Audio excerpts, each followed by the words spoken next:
Good evening. Hello. Welcome to the Extra Point. We come to you live every Friday night, 6 o'clock. Well, usually. Sometimes Sharona gets a little wild and we'll do it at a different time, but usually at 6 o'clock p.m. Central Standard Time via NGSC Sports. Be sure to jump on our website, www.ngscsports.com, and check out all the latest and greatest, including my latest Titans at Cincinnati Bengals preview. We talk about the AFC and NFC South. Tonight, it is a leading division show with my girl Claire Mullins on to talk about her Houston Texans, who are currently sit atop the AFC South, leading the division, undefeated, 2-0. And then in the second part of the hour, we'll have Vashti Hurt on to talk about her Carolina Panthers, also 2-0, surprisingly 2-0, maybe not to some Panthers fans, but to a lot of the pundits. And so we'll get to her a little bit later. But Claire, thanks for joining us. It's been too long. I know. I'm so happy to be back on the show with you. Friday nights just are not the same without Sharona around. Well, listen, we have to do this more often, and you and I, we are due just a girl hangout where we drink wine or whatever. I'm drinking sangria tonight, by the way. We're all adults here. We have adult We are. beverages. Tonight we're going to talk some football.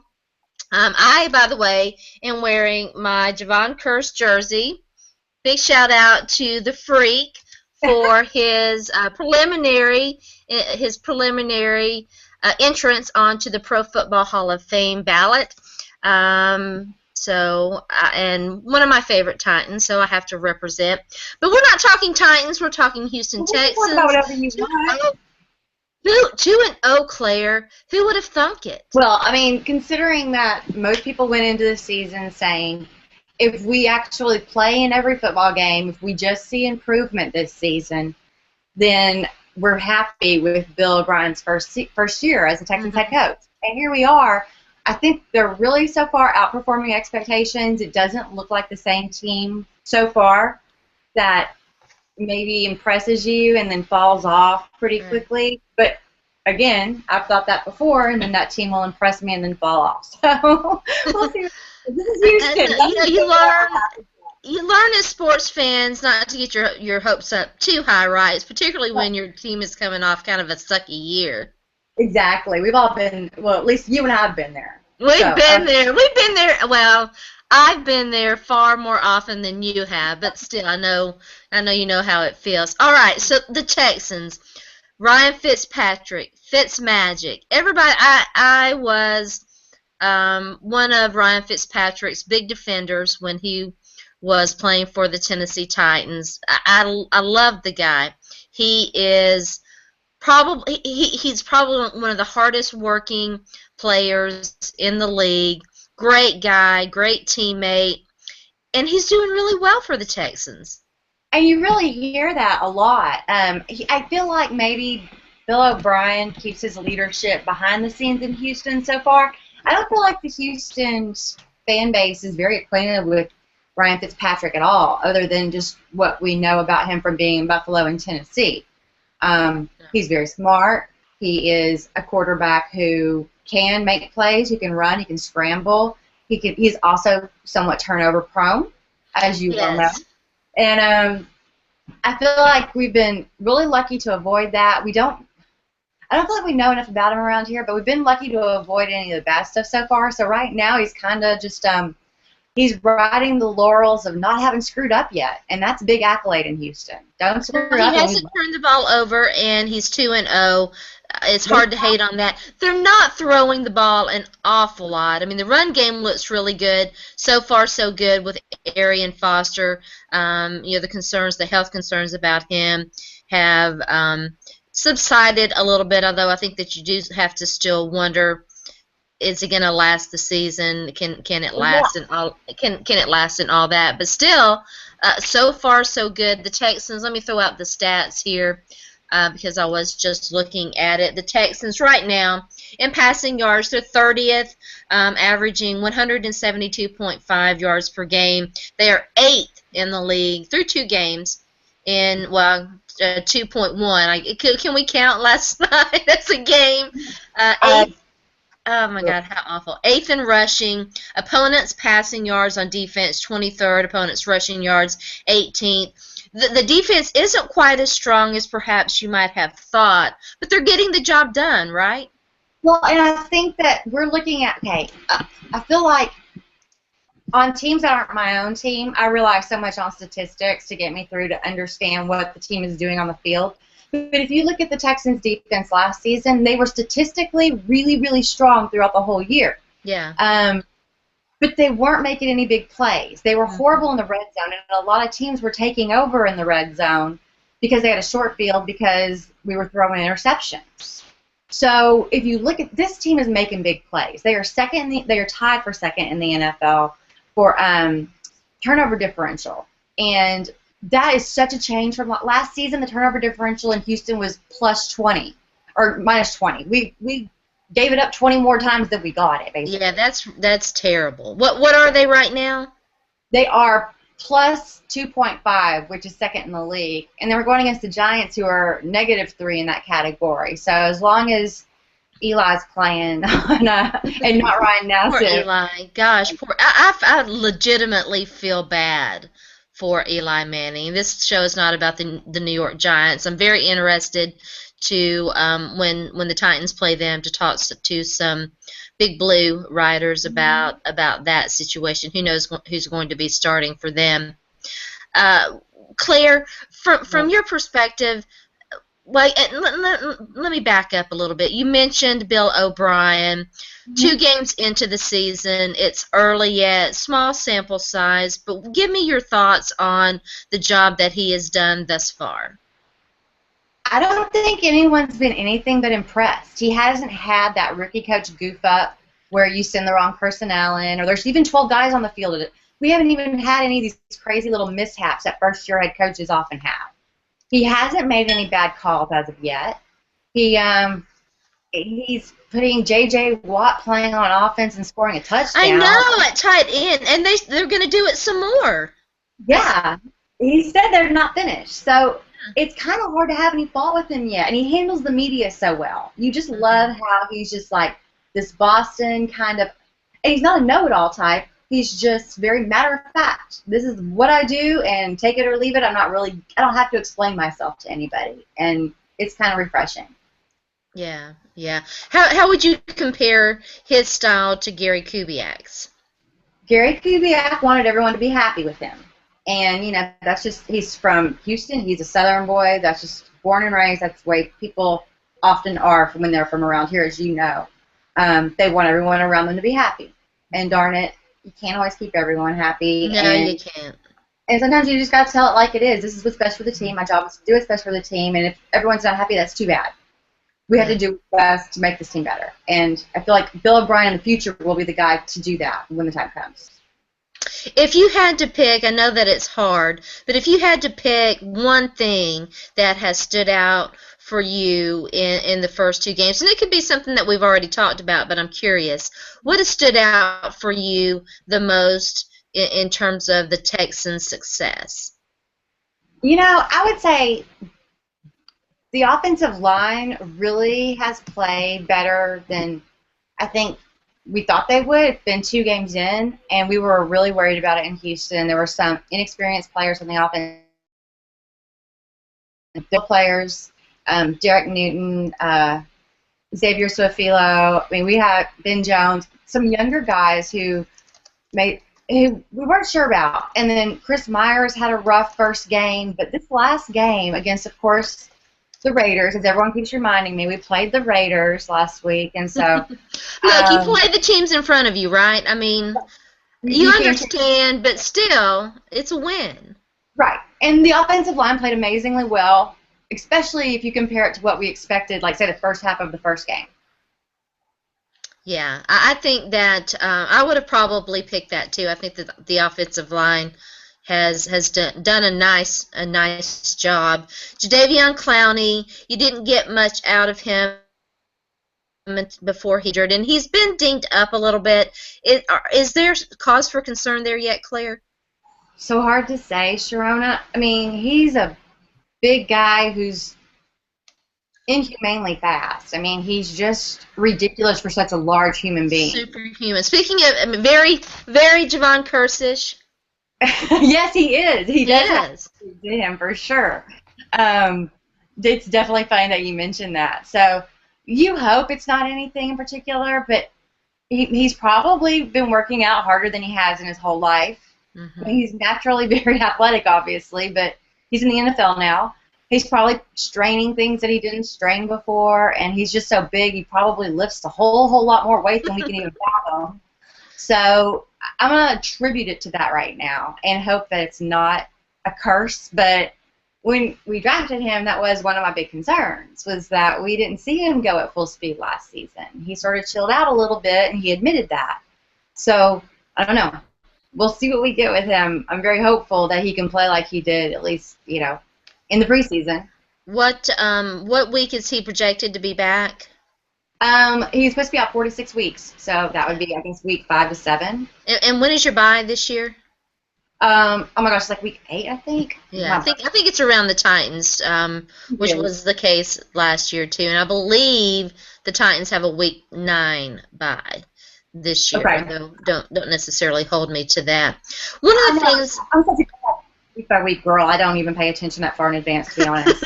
Yeah, one of the.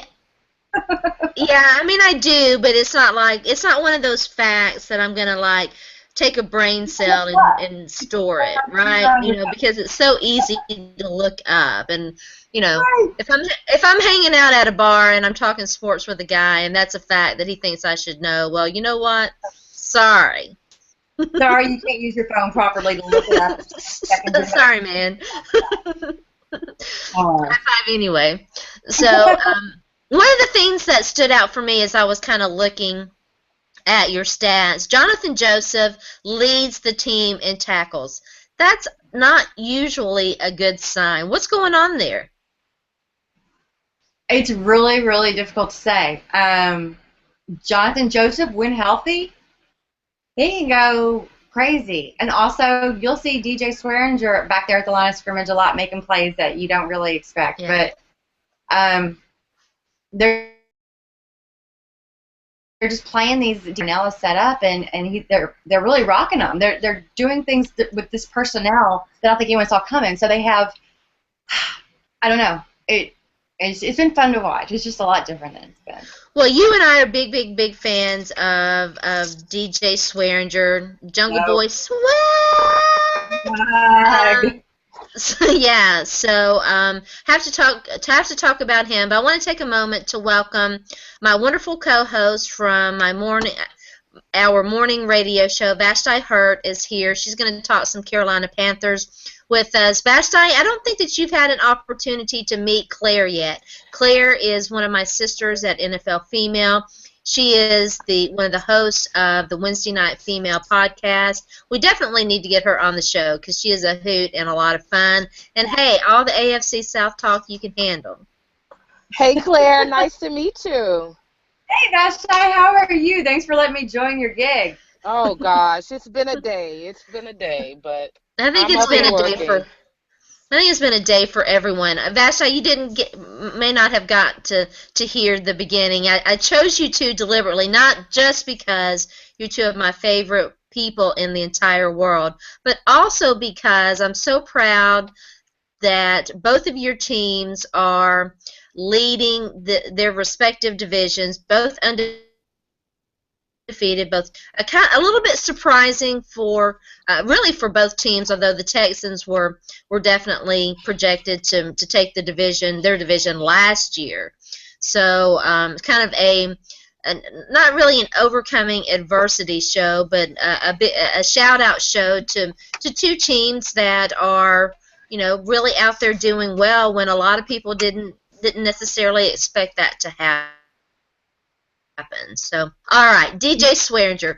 Claire and I are big fans, and I was a fan of DJ Swearinger when he was at the University of South Carolina, the real USC if you live here in SEC country.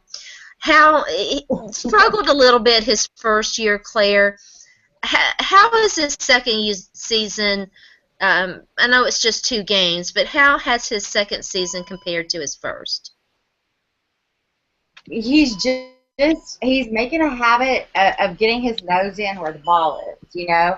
Before he would hit and bounce off, the guys he was trying to tackle. And now he's getting a lot inside the line of scrimmage. He's wrapping people up down there, which he didn't even do in preseason, which is amazing. And he's just looking like just this crazy, crazy safety who's everywhere on the field and always around the ball, always looking for the ball. And last week he had a forced fumble that he went 55 yards to go and between the creation of the fumble and the getting of the ball part of the play, he was 5 yards, and it was just a great play. And he's just around the ball, and then he has these crazy poses and Twitter and Instagram posts afterwards that just make He's he is so funny. If you don't hate him, you have to love him. You have to love him. They were trying to make a thing about DJ Swearinger, and maybe he's a dirty player, maybe he's not a dirty player. I thought I'm glad to see that conversation die off. We've not seen it lately. I do not believe that. I thought it was ridiculous. He is not a dirty player. What for a safety in particular? What are they supposed to do? Can't hit them high, can't hit them low. I mean, it's like you can't hit at all anymore. Yeah, it was crazy last season during the preseason game where he hit Dustin Keller. He hit him pretty low. At the same time, his reasoning is I'm a rookie coming in and I'm worried about getting fined for hitting someone too high. Yeah. And then this last season he hits Wes Welker kind of high, but at the same time, Wes Welker is already pretty short, and Wes Welker ducks. So what are you supposed to do with the Wes Welker who has he has his chin in his stomach essentially? He's bent over in some yoga position no one's ever seen before, and where are you supposed to hit him? He hits him, and Wes Welker goes down, gets concussion, and Springer hasn't been fined for anything this season, but I think he just, because of the way he speaks, because of the way he carries himself, he attracts the spotlight to him. And so when he makes a play, his reaction is so huge that you can't help but look at the play again because the impact was usually pretty violent. Yeah. So, I hope that people see him for what he is and that he continues to become a stronger player and not have to make high and low hits, that he can control his body a little bit better. But yeah, he's been a lot of fun to watch, and I love him. Now, tell me, I'm just totally drawing a blank. I'm trying to look it up real quick. Who do you guys play this weekend? Oh, we played Buffalo. Oh, another team that's 2-0. Yeah, we play Buffalo next week. I'm thinking ahead to the game I'm trying to go to. I'm sorry. We play New York and then Buffalo at home. Sorry. Oh, okay. Well, that was going to be so weird because, the Buffalo Bills are 2-0 and also would be along the same lines, in my opinion, of, the Panthers and the Texans, because nobody would have thunk that either. Right. I know. It's just bizarre. I mean, it's crazy. With the Panthers, I'd love to hear Vashti's opinion on, everyone was so concerned going in about Cam being hurt and about their wide receivers all going away, and now their defense are playing like men possessed, and that's just been... The defense is playing extremely well. Vashti, are you with us? I am. Can you hear me? Yeah, we can. Yeah, last week really showed me, because I was concerned with Greg Hardy not playing. Yeah. Listen, I've been concerned with the Panthers secondary for the last few years, and their whole strategy is that their line is so good that they'll get a push and they'll force the quarterback to make mistakes, and which will take pressure off of a weaker secondary. But last week the secondary played well, the line played well without Greg, Pro Bowler Greg Hardy. We already know Luke Kuechly. I actually did, when they drafted him, I was like, oh gosh, they could have picked up a good cornerback. He is a beast. Like, yeah, Luke Kuechly is awesome. So yeah. I've been very impressed with the Panthers defense. Very impressed with how this team has been able to hold up despite the controversy surrounding Greg Hardy and what's going on there, and not knowing where he's going to be. And then Cam wasn't available the first week. Derek Anderson stepped in and played a great game. He really did. Cam came back, and he was a little rough the first half, but I think he's getting back to normal. They'll have a test this week with Pittsburgh on a major stage at home, Sunday Night Football. So we'll see what happens. But so far, I've been impressed with what the Panthers have been able to do. Definitely. Yeah, it really is impressive. Both teams, kind of the blueprint in a way, because in some ways they're very similar, both very strong defenses. Cam obviously is, in my mind anyway, the much better quarterback than Ryan Fitzpatrick. But there's some similarities there. They both, if they can't throw the ball, they're neither one are afraid to make plays with their legs to get out of the pocket and do their thing. And if there had been a weak, I don't know, I think if I had to pick a weak spot for the Texans defense, it might have been the linebackers and not the secondary, because I did think, now the secondary play was not that good last year, but I think that was a reflection of some other things. Like what? Well, I don't think that their linebacking situation was that good, and outside of J.J. Watt, I thought their line had some issues. The reason why the Carolina Panthers, and Vashti might want to weigh in on this too, to me, the reason why the Carolina Panthers are so good is because it does start up front. They have such a strong front line, and then their linebacking core is very good, and it just stands to reason, because everything flows back. It just all flows back, and so it's worked, and that's how the Panthers have been able to get away with not having the best secondary in the world. It's because their line, when your line is anchored by Charles Johnson and Greg Hardy last year, and the guys have stepped up with his absence, and you have very good leadership in Thomas Davis and Luke Kuechly. They just, and from what I understand and from what I hear, they are a very close-knit group. Like it's not something where they're separated. I know Thomas Davis and Luke Kuechly consider each other brothers from another mother, and the defensive line, they're very close-knit, and I think that the chemistry off the field translates on the field, and they seem to have a good gel. Now the offensive line for the Panthers is another story. Yeah, it's a hot mess. I'm always concerned. You guys have heard the stat. Cam has been the most hit quarterback since he's been in the league. And, Byron Bell at left tackle, always have had questions about him like a filler. And it just ended up, for some reason, Ron Rivera believes in him, but I just don't have any faith in him. Anchored by Matt Khalil, who is a great center, but it's just with injuries, Jordan Gross leaving, that line is a mess, and I'm concerned with that. But, receivers was another thing. I wish that they would have let Steve Smith stay. Steve Smith, along with Kelvin Benjamin, would have been a great tandem for Cam Newton. I'm not sure what they were thinking there, but Kelvin Benjamin is a stud. Everybody that I've heard has said that he is something special. And I had some questions, you read stuff, and he had some issues coming out of Florida State, some off-field issues. People questioned his character. I've talked to him before, and the people that I know that have interacted with him, he seems to have grown up. He seems to have changed. He understands his position now. I don't see him out in the clubs all the time. I don't hear about him out in the clubs all the time. To me, that says a lot. And, he's a young guy, but he seems focused, and I think that that's good. So, the future right now for the Panthers looks pretty bright. 2-0. If they start 3-0, I think the whole city will start twerking. I bet they will. I want to ask Vashti just one more quick question, and I'm going to ask a similar question to Claire. Jericho Cotchery was not a big name free agent, but I I thought that it was a good move by the Panthers to pick him up, even though I did not,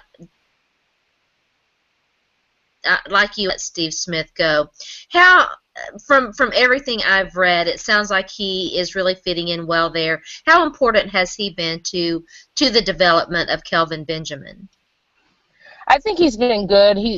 Cotry is a veteran player. He played he played for the Steelers for a while. He, you know, he's been good. I think that as far as Kelvin Benjamin, I think his relationship with Cam Newton has helped him more than his relationship with any of the receivers, from what I've been reading and from what I've been hearing. But Cotry has been a great second option for the Panthers. And when I saw that signing, I was like, oh, gosh. Him with Jason Avant, I was like, come on, guys. What are you all doing? I with Deshaun Jackson, when he was available, I was like, okay, Panthers, come on, just give Cam a threat or something. But they've been getting the job done, and right now I can't hate on them. It's still early in the season, and those 2-0 teams can slide just as quickly as those 0-2 teams can go on a run. So I'm not going to jump for joy yet, but I'm impressed with what I've been seeing, and Cotry has been a pleasant surprise. He's been a formidable second option at receiver. I've always liked him, even going back to his New York Jet days. So I think that he'll fit in there. Claire, we are both Team Andre Johnson. A rather turbulent offseason. Things look to be lovey-dovey, at least on the surface now. He's having a rather nice season, but he still hasn't scored a touchdown. Right. While on the other hand, Hopkins has 2. Right. Let's talk a little bit about that situation. I was hopeful that they would finally get Andre Johnson more touchdown numbers, because that's really what he's lacking for his Hall of Fame numbers.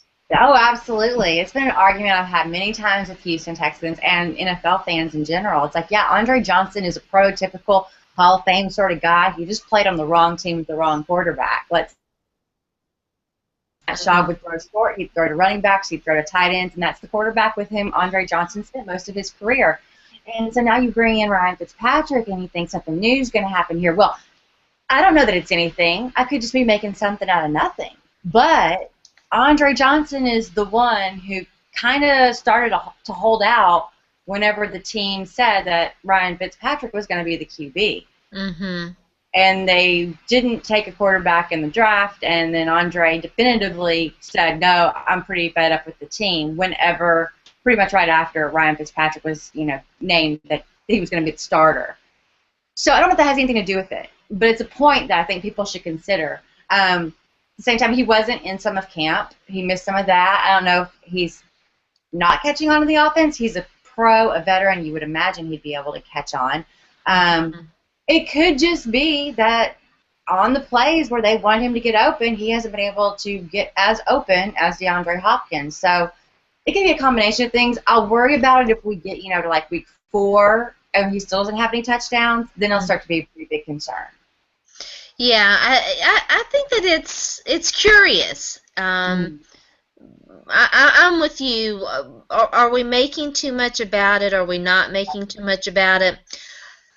You would think, at some point it's got to change, because at some point if teams are thinking, oh, they're going to throw the ball to Nuke here to score the touchdown, Nuke being DeAndre Hopkins, obviously, then, we've got to cover him more. I think that he's going to get his touchdowns, but it is a rather curious situation. What is the word on how much J.J. Watt might see, how much time he might see at tight end? Girl, I don't know if we'll ever see him there again, honestly. I think that Bill O'Brien just wants to keep that in opponents' mind, that he's a weapon. That's a possibility. So it may never happen again as long as we shall live, but it seems to make J.J. Watt pretty happy. I know that they like keeping J.J. Watt happy. A happy J.J. Watt equals a happy Houston, pretty much. And so Well, a happy J.J. Watt makes the Houston Texans a better football team. Right, absolutely. So maybe they'll find a way to work him back in. But, he's so vague, Bill O'Brien is, that I don't really trust much of what he says, but in a good-natured way, not in a bad way. You know, it's kind of interesting that I have both of you wonderful ladies with me, because I was seeing, and I don't remember who, if I remembered, I give them credit, but I was seeing some comparisons between J.J. Watt and Luke Kalecki. I hope I'm pronouncing that correctly. And I think that that's a legitimate comparison. Vashti, what do you think about that? Yeah, I do see. They always seem to be around the ball. They have this this great motor. Seem to be very aware of the game on another level. They don't play the same position, but I can see the similarities as far as talent level and drive and motor. So yeah, I can see that. Yeah, and importance to the team too, I think, because if anybody's the center stone of the Panthers defense, is him. Not to take anything away from Charles Johnson, who is a fantastic player, or Greg Hardy, who is a fantastic football player. But I do think that Kalecki's importance cannot be overstated, and in that sense, he is very similar to J.J. Watt, who is the glue that makes that Texans defense gel. Right, and he's more of a vocal leader than the other guys that you mentioned. Before Kuechly came in, Charles Johnson was a leader on the field, but not really one of those vocal guys who would get up and vocal on the field either. He was more of a lead by example type player. Thomas Davis has always been, I think that his is a story that has not been told enough. Coming back, I agree. From ACL surgeries on the same knee. To me, that is an awesome feat. I had one on one knee. I can't imagine being a professional football player and having 3 ACL injuries on the same knee in consecutive years, not just the rehabbing, but just feeling defeated. And so Thomas Davis has always been a vocal member of that team and a leader. And so now the two of them together, I think, the Panthers good job regarding them. And so, yeah, as far as importance to the team and talent level, I can see the comparison for sure. Yeah, me too. I will never forget my Charles Johnson memory that stands out the most to me is him coming back, staying in, trying to play in that Patriots game last year, and they had to sit him, but he came back at the end and was just so instrumental in helping them win that football game. It was just amazing to me. I'm a big fan of that guy. I think that he's an outstanding player and just tough as nails, and really an integral part of the Panthers defense. Claire, I want to talk to you a little bit more about the run game real quick, and I know you committed to 30 minutes with me, but I'm be glad to let you hang out the whole entire time because we love talking football with you. But I want to talk about Arian Foster. It looks like I'm gonna probably mess up his name. Is it Charles Blue who's behind him on Alfred Blue? Alfred Blue. Yes. What are your thoughts on him, and how well is he? What kind of compliment is he to Arian Foster? Do you see him taking Arian Foster's role if and when he's at some point going to leave the Texans? Right, definitely. I mean, it's hard to see how explosive that Alfred Blue is and not see him as having the potential to be a pivotal player in the future for the Texans. I think he is the type of guy who can be, a future starting or running back, in the NFL. We saw that play he had on special teams where he just out of nowhere blocks a punt, gets the ball on his hand from the kicker's foot the punter's foot when the punter's punting it, grabs the ball, runs into the end zone, and scores a touchdown. It was a pretty amazing play. And Arian, he's questionable this weekend even. He has already so far this season had 55 attempts. He's averaging 4.4 yards and had a TD, also a fumble. Alfred Blue's numbers are much lower, but it kind of feels like they're going to run Arian as hard as Kubiak ran Arian. Mm-hmm. So Alfred Blue does, though, so far from what we've seen, what limited amount we've seen, he feels like he has that potential to be, the shifty guy who can get away and Right. grind, but still be, kind of finesse while he's grinding. So it's really fun style to watch. Yeah, he's an exciting player. I was curious what you thought about him.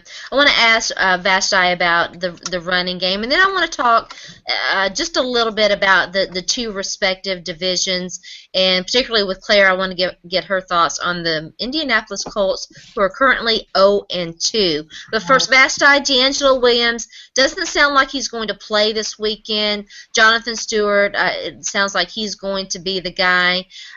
What is the status of Fozzie Whitaker? I think that seems like I saw somewhere where he was doubtful too.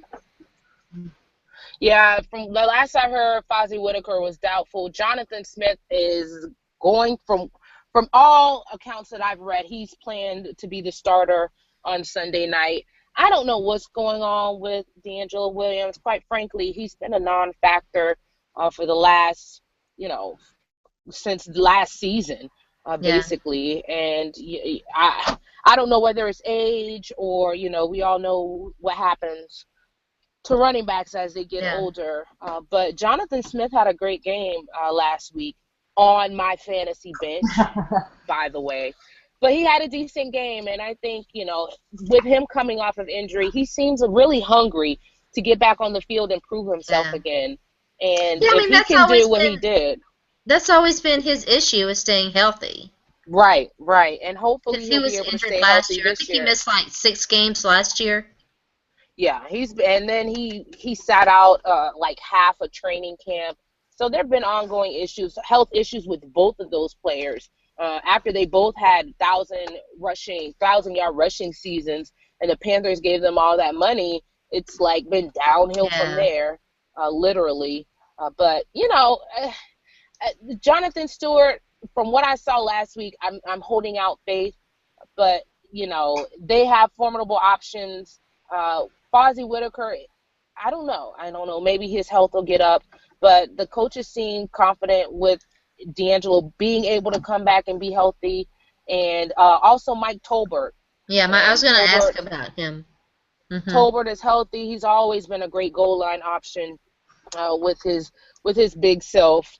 And so, running back hasn't been a position that has really been scary for Carolina recently.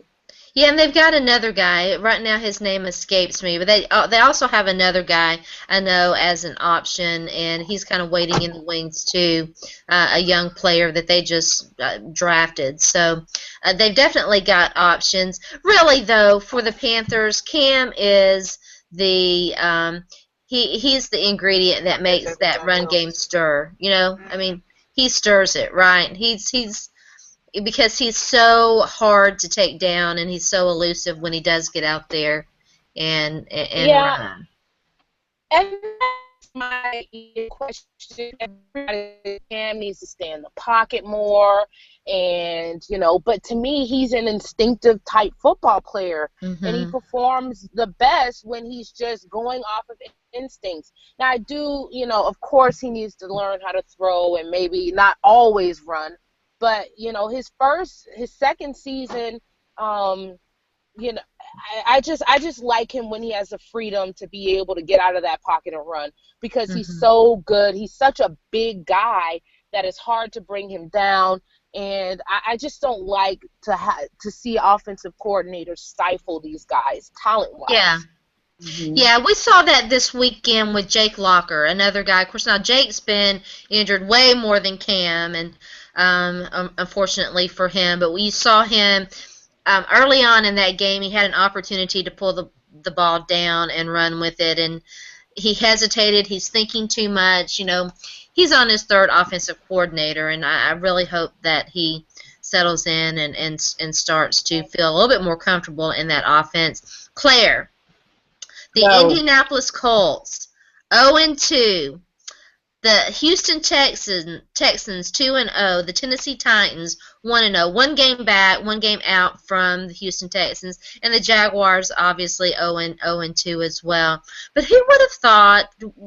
Would anybody have predicted that the Colts would have started out 0-2? I don't really think so. I mean, coming into the season, everyone's giving their reasons why Indy would be atop the AFC South. Everybody had their reasons, whatever they were, but everyone said, like 9 out of 10 dentists agreed that Indianapolis Colts would be in charge of the AFC South, and this has been a bit of a surprise. Yep. I mean, Andrew Luck is amazing, but he does get a little reckless sometimes, I think, trying to make plays and be the guy. So, I mean, he's amazing. He's fun to watch. He scares the pants off of me and whatever. That's fine. But he does get crazy with the ball, and when his back's against the wall, and so it's been interesting to see their, I don't want to say fall because it's 2 games in, and still a lot of football left. Every year somebody says, "Oh, there's only 3 teams in the history of the NFL who've made the playoffs from 0-2." But then it seems like someone's always like right there on the verge, and if like a play or 2 went different at the end of the season, they could be right there. So, I'll withhold actual judgment, but it's been kind of refreshing to see Indianapolis not stomp all their opponents so far. Well, the bottom of the division is going to change this weekend regardless because the Colts play the Jacksonville Jaguars, and so one of those teams is going to come out of there with a win. You have to think that the Colts are going to very handily win that football game. We're starting to hear some noise, though, that the Jaguars may be finally starting to turn to Blake Bortles.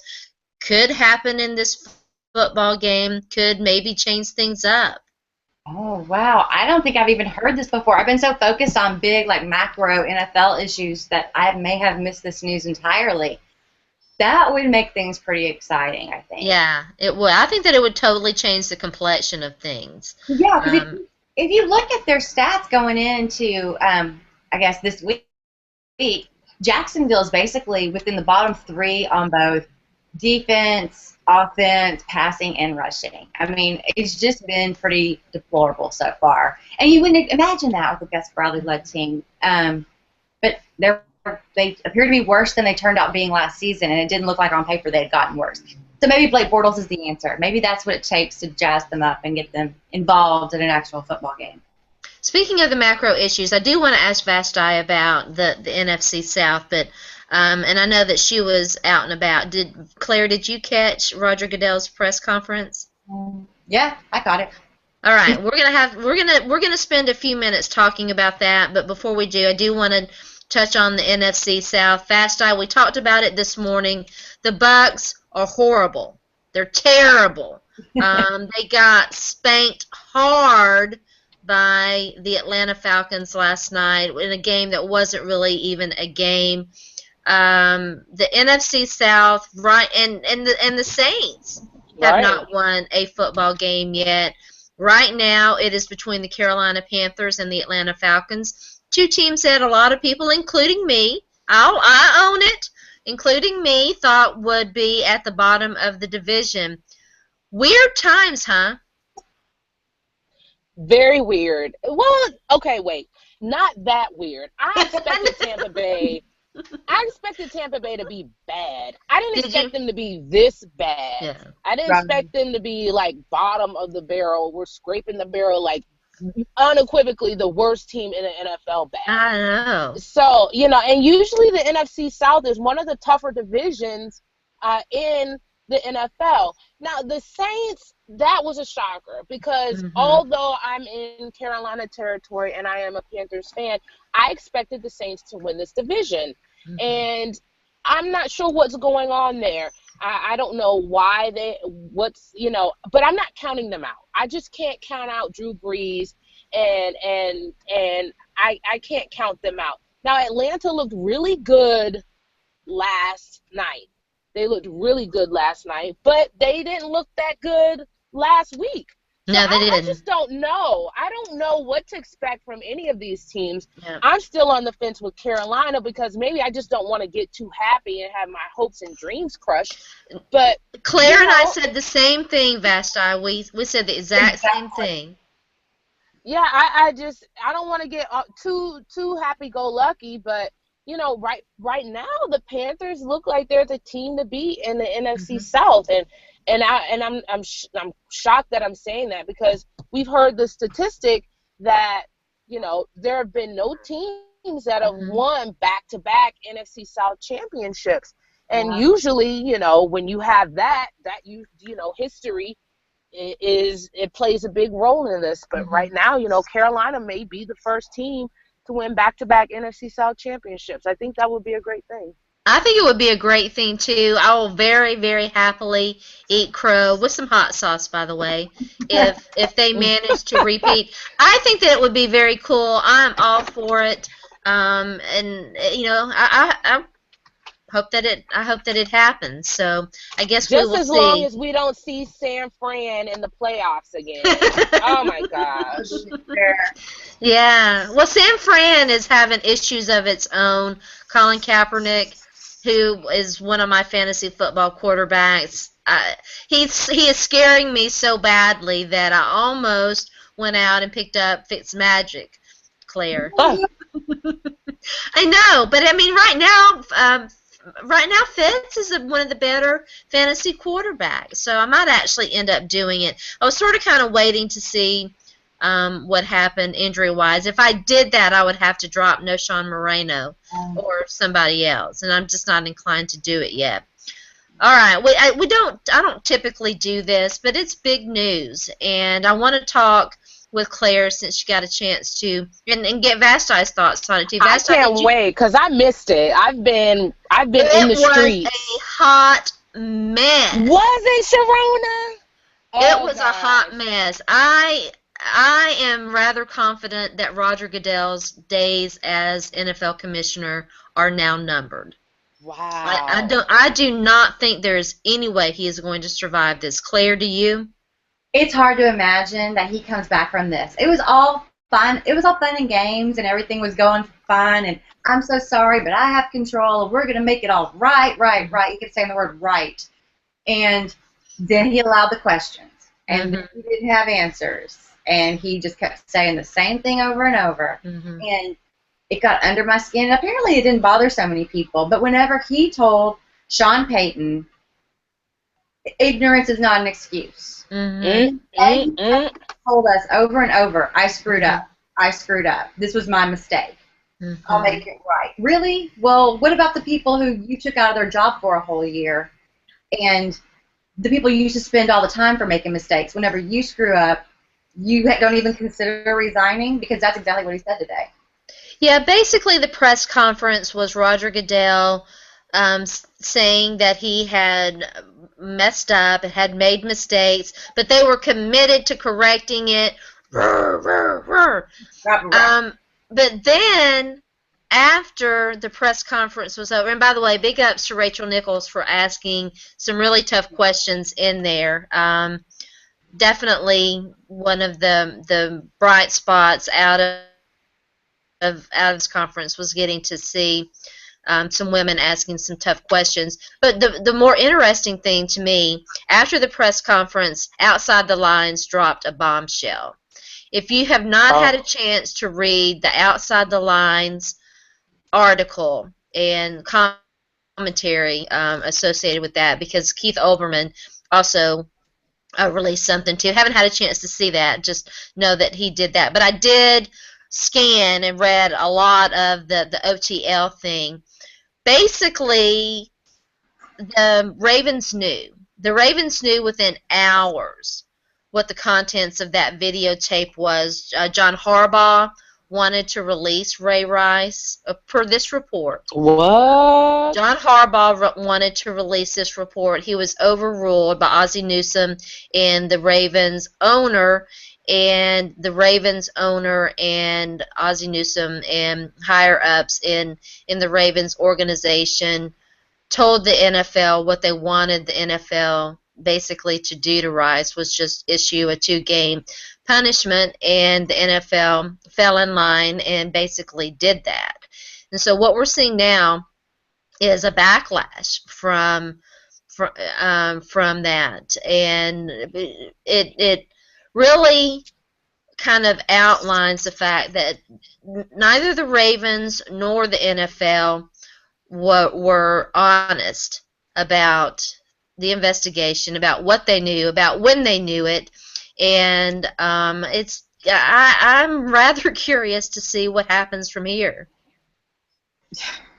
Yeah, it was disturbing, the fact that I feel like I don't know why, I'm really big on just silly emotional responses to people. I feel like John Harbaugh, I feel like he's honest. I feel like he's a credible person.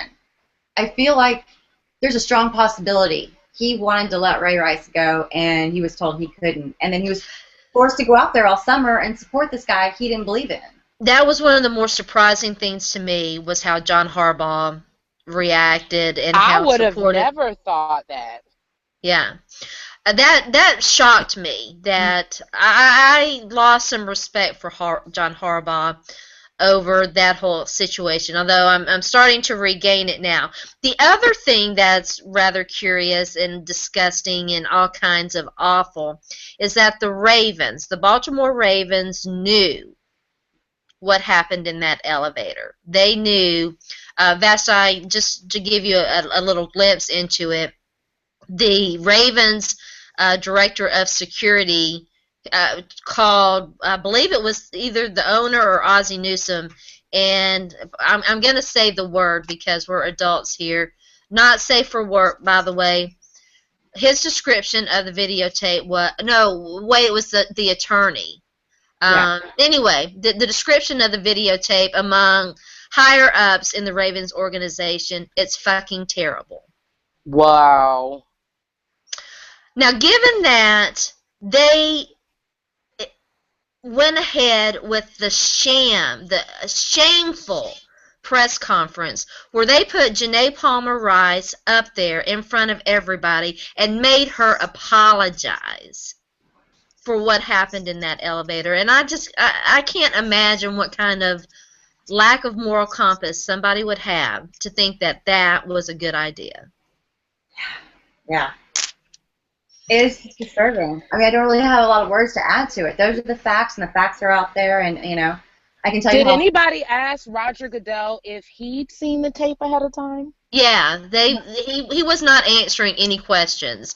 It was oh my goodness. Roger Goodell, is the sun shining right now?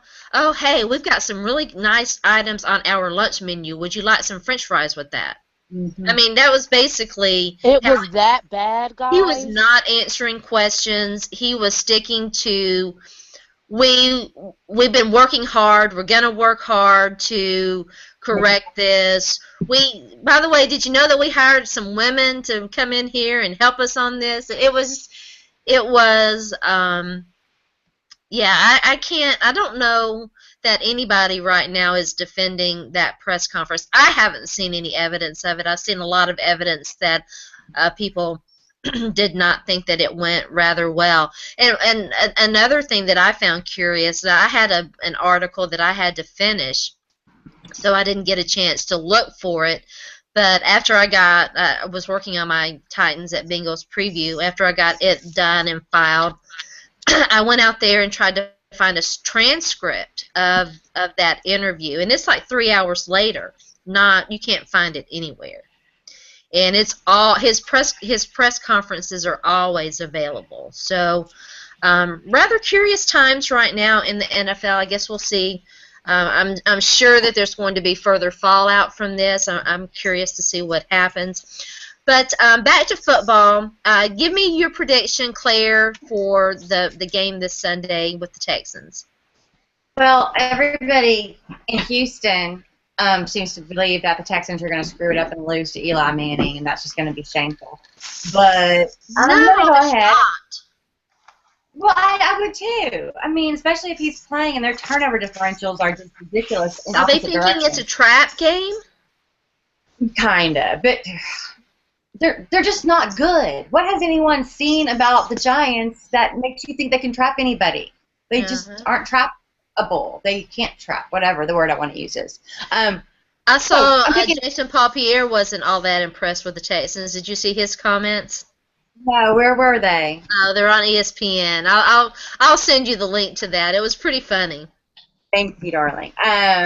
So, I don't know. I mean, I'm picking the Texans, obviously. I'm thinking their offense can't hold on to the ball, and their defense won't be able to stop the running game and our offensive line. So, I'm picking the Texans. I think I put 24-7. Oh, wow. Oh, go big or go home. Why not? Yeah. Vashti, what about the Panthers Sunday night? Oh, gosh. I'm always so nervous to make predictions because you don't want to jinx, right? That's how I feel. I don't want to jinx. I know. I don't want to jinx.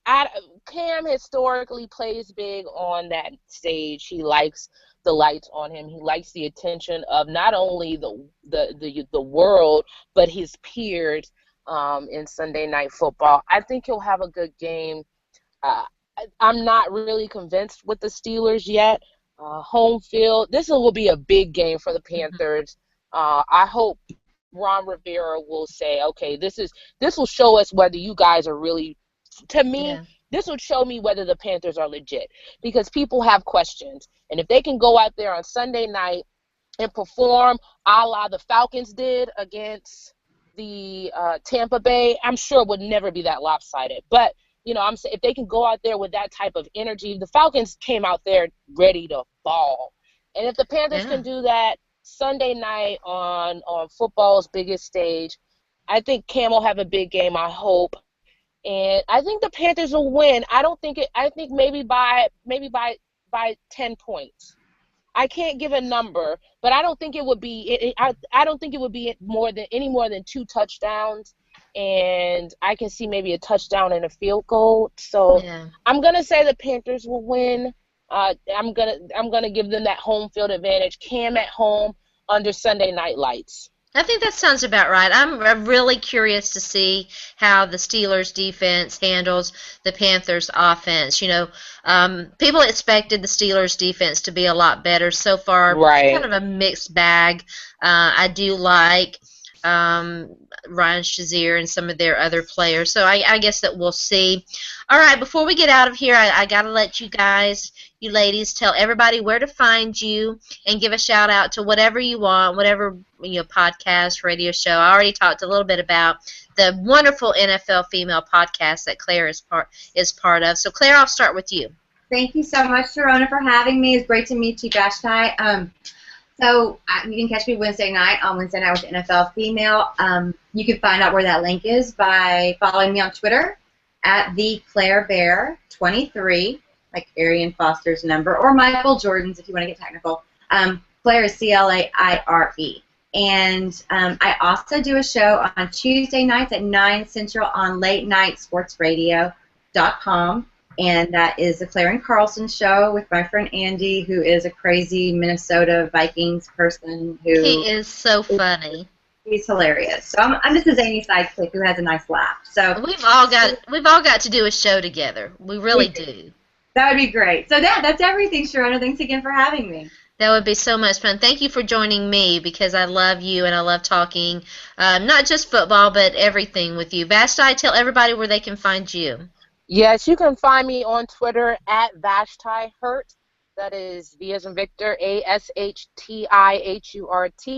I write for Black Sports Online, and you can find me Monday through Friday with my girl Sharona on 7:30 Yahoo Sports. We have a show called Game Over with Vashti and Sharona. So that's where we give it to you raw. Sharona and I go at it.